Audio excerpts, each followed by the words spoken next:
This is Samurai Jill at Sci-Fi Valley Con. I am talking with the legend himself, Billy West, voice actor.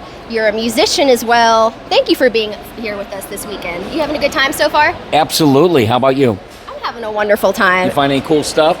Not yet, because I've been busy talking to you guys. Okay. You are, the voice of our childhood. You're half the voice cast of Futurama, Doug, Ren and Stimpy. You've also voiced Bugs Bunny, Elmer Fudd. So what I'd like to know, when you come to a convention, what's the voice you get requested to recreate the most? It varies. It just depends on who comes up. Some people like Doug, from Nickelodeon.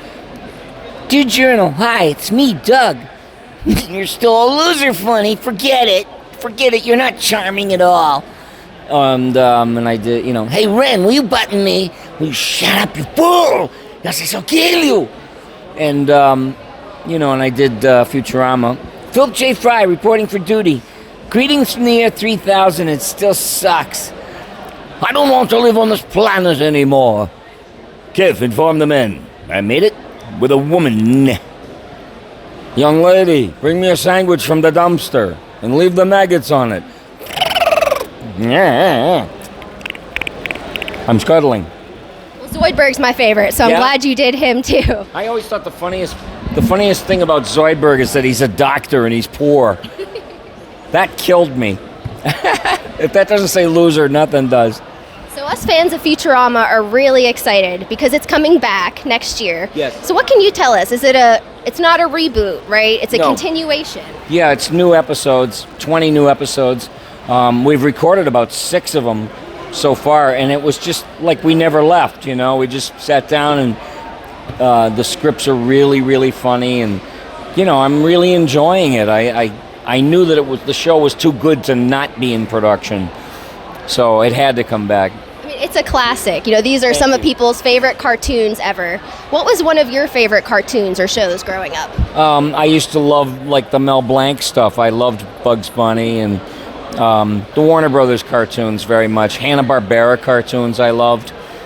My heroes were people like Mel Blanc and June Foray. She played Rocky the Flying Squirrel.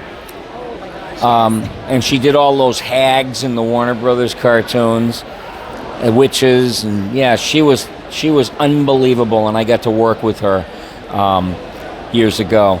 And the voices at Hanna-Barbera were guys like Don Messick and Dawes Butler, and they did all the characters. And when I was a little kid, I would look at the screen and I'd see 2 names, and I'd hear 20 characters, and I said, something's up, I wonder what these people are like. One thing, I watched Futurama when I was younger, and you don't always pay attention to the people behind the voices. Right. But when I get a little older, and I'm like, wow, this one guy voiced so many characters on this show. Half the time you're talking to yourself. Yes. Does that ever get challenging, or you're just a natural? You meet a better class of people that way. Some of your characters are more musical than others, but which is your favorite character to sing as? Oh, well, I guess the most honest character is Fry. I mean, he's pure. He's not all that bright, but he has a big heart, and that's what Leela sees in him. She's strong. She's everything he's not. But she loves him because she sees his heart. She sees his generosity of spirit and everything. And he needs somebody to straighten him out, he's a project for her. And that's the way I wanted to make him sound, like needy in a way, because it gave it another dimension. And it's there, it's obvious. But let's see. I liked singing as Fry in The Devil's Hands because it was an operetta.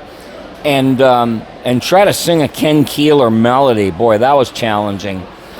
But Fry singing as himself, it just sounded very honest, and it didn't smack of this is someone doing a put on or a voice, It sounded real. Out of all these voices, are there any that are more challenging for you? They all sound so different. It's crazy that it's one guy behind these.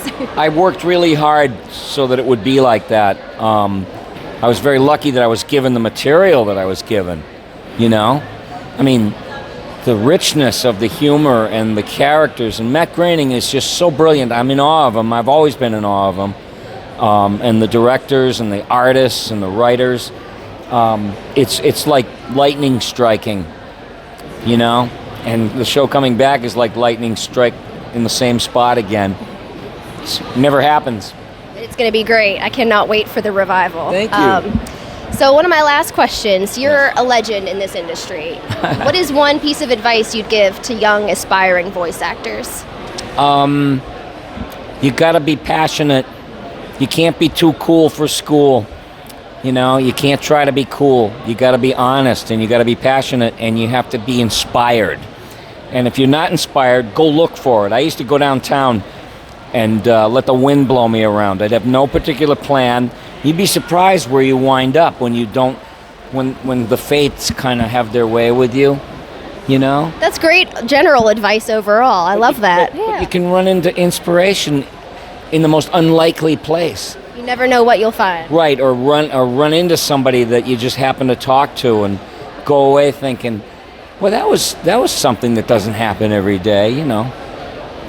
Everyone, Billy West, thank you so much for your Thank time. you. Come meet Billy at Sci-Fi Valley Con. We're having a great time. Yes. Thank you so much. Do us both a favor and come down. Yeah.